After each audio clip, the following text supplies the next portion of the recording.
Subhanallahi wa bihamdihi adada khalqihi wa ridha nafsihi wa zinata arsyihi midada kalimatik. Kalau sering milih wong loro-loro mati, Gus, kalau pada mati ada gua derek tobat. Maksud maknanya tobat ya apa? Ya berhenti maksiat. Berhenti maksiat mati mesti ra iso maksiat. Ya. Makanya banyak orang alim yang mati itu guyu santai, bukan karena sok suci tidak punya dosa, enggak. Dia tahu mati punya sisi positif, yaitu berakhirnya semua kejahatan. Kalau sering dengar nih, umat alil hayata ziyadatan di fi'li khairin wal mauta rohatan di mingkuli. Dengan kita mati maka orang lain tidak akan kena bencana dari kita. Kita pun sudah tidak bisa maksiat. Meskipun kita tidak bisa taat, tapi anggap saja maksiat yang masa lalu, masa depan menjadi hilang dengan kita. Nak kue mati dalam keadaan ridho seperti itu, insya Allah diri dari pengiran. Mereka kue menghentikan. Tapi orang bunuh diri itu mati biasa, mati. Makanya sering beda ya, orang toreko dengan orang alim itu beda. Kalau orang toreko itu kan sering orang diingatkan dosanya terus bernangis macam-macam. Nah orang alim itu semua orang kondelok sisi positif. Fatkuru ala wahi la'alakum tuflihun. Misalnya orang fasik penggaweane narkoba terus mati oplosan. So ngalim kok nyolati terus takoki pangeran. Kenapa kok nyolati wong fasik? Biasa mawon Gusti, kegiatannya kiai ya. Hati gimana? Itu ada kisah nyata, daerah saya itu ada orang mati bunuh diri. Itu sekitar 12 kilo dari kampung saya. Itu enggak ada orang yang berani nyolati. Gara-gara merasa itu masalah. Akhirnya sing nyolati wong nemu alim kabeh. Gara-gara wong alim sing duwe ilmu nih, malah bejo deh akhirnya sing nyolati wong nemu alim kabeh. Gak janjian ketemu. Karena begini, dulu ada cerita, ini rumah tenan. Sama ndak harus ikut saya, kalau berkali-kali. Saya fatwa itu tidak harus Anda ikuti, tapi sama tak dudono ilmu yang mungkin Anda belum tahu. Jabir bin Abdillah itu sahabat Kanjeng Nabi. Itu dia murid, alim-alimnya muridnya Jabir, jadi Muhammad bin Munkadir. Saya itu apal sejarahnya. Misalnya Ibnu Umar punya murid paling alim namanya Nafek. Nafek punya murid paling alim namanya Syihab Az-Zuhri, Syihabuddin Az-Zuhri. Syihabuddin Az-Zuhri dia murid paling alim jadi Imam Malik. Imam Malik dia murid paling alim jadi Imam Syafi'i. Kalau Jabir bin Abdillah dia murid paling alim jadi Muhammad bin Munkadir. Nah Sayyidah Aisyah dia murid jadi Masruq. Angger Abu Hurairah dia murid jadi Abi Soleh. Sama delok teng hadis-hadis angger sedurunge Abu Hurairah rata-rata jenenge Abi Soleh. Nah sedurunge Aisyah rata-rata Masruq utawa Urwah. Nah sedurunge Jabir rata-rata Muhammad bin Munkadir. Muhammad bin Munkadir itu kalau ada orang fasik mati itu dia datang nyolati ngimami. Padahal Muhammad bin Munkadir terkenal wali. Ketika ditanya, bagaimana mungkin Anda orang soleh, bahkan ketuanya orang soleh, nyolati orang fasik? Engkau jadi presiden buruk bahwa orang fasik pun sama dengan orang soleh, bodoh-bodoh disolati, wong hebat. Gitu. Padahal aturan fikih kan tidak begitu. Aturan fikih itu kalau ada orang fasik meninggal, itu tetap disuruh nyolati. Tapi yang sholat jangan orang tokohnya, jangan orang topnya. Tapi Muhammad bin Munkadir tetap datang, dia nyolati. Di global Malik dalam fikih kita, misalnya ada orang mati oplosan atau mati utangnya akeh nyaur dan dia mentalnya buruk. Itu dari hampir semua ulama mengatakan sebaiknya tokoh setempat tidak boleh nyolati. Atau orang soleh topnya setempat tidak boleh nyolati supaya jadi pelajaran zajrun. Tapi tetap harus ada yang nyolati karena itu haknya orang muslim kalau mati harus. Tapi kiai topnya tidak boleh. Itu niru hadis Rasulullah ketika ada orang mati punya utang, Nabi kon imami ra kersa, kon nyolati ra kersa, tapi Nabi pas kudur muni ngendikan apa? Shallu ala sahibikum, kowe cung nyolati tapi aku ra usah. Rumah itu masyhur itu hadis ini. Logikanya adalah sederhana.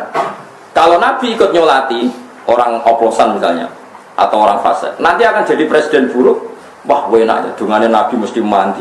Ternyata wong mati oplosan ya didongakno. Enggak masalah lah. Kan itu buruk juga.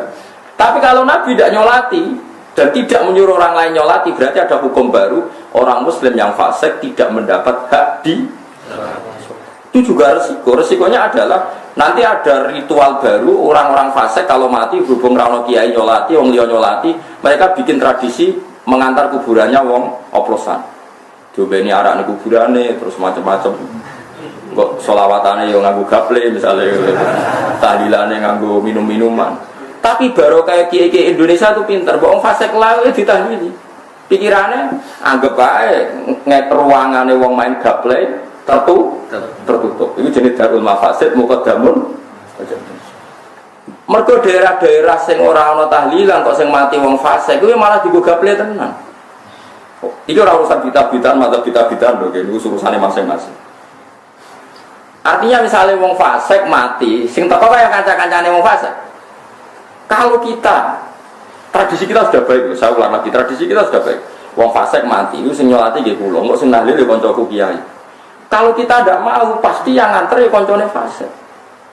Kok diterowong katokan cekak, diterowong nganggo arang malah ruwet. Mendingan kita ngalahi berprosesi ala Islam. Disebut darul mafasid muqaddamun ala jati masalah. Toh tidak ada kemungkinan masyarakat memahami kita salah. Mergo wong fasik wis dihukum pangeran misalnya cak wah masuk mati kok oplosan. Iku sok ben piye sudah sampai ditiru. Ya seperti itu. Irungokno tenan iki. Mergo kalau kita tidak datang, engkau terjadi tradisi baru yang susah dikendal. Tapi saya ini kan alhamdulillah wong fasik lah nak mati itu ngundang kiai. Lho kula bolak-balik ngakatno masyarakat. Jadi teng kidul desa kula jarak-jarak 5 kilo 7 kilo dadi desa kula biasa. Jam 09.00 nu anake kon ngakatno kula, jam 12 jam 2 dangdutan sing serono nu mboten dangdutan biasa. Nggih biasa sing ngundang. Gus mengke sing ngakatno jenengan, tapi ngapunten mengke sing jam 2 niku mboten kula undang. Acarane apa? Mengke dangdutan. Biasa. Nggih kula teko. Di sebagian kiai ora cocok. Kesannya kita bela orang dolim, mentoleransi orang dolim. Ya tapi tak omongi, lana acara akad kiai ini rata. Terus mereka punya cara sendiri, cara mengawinkan anak. Gak usah akad. Malah repot kan.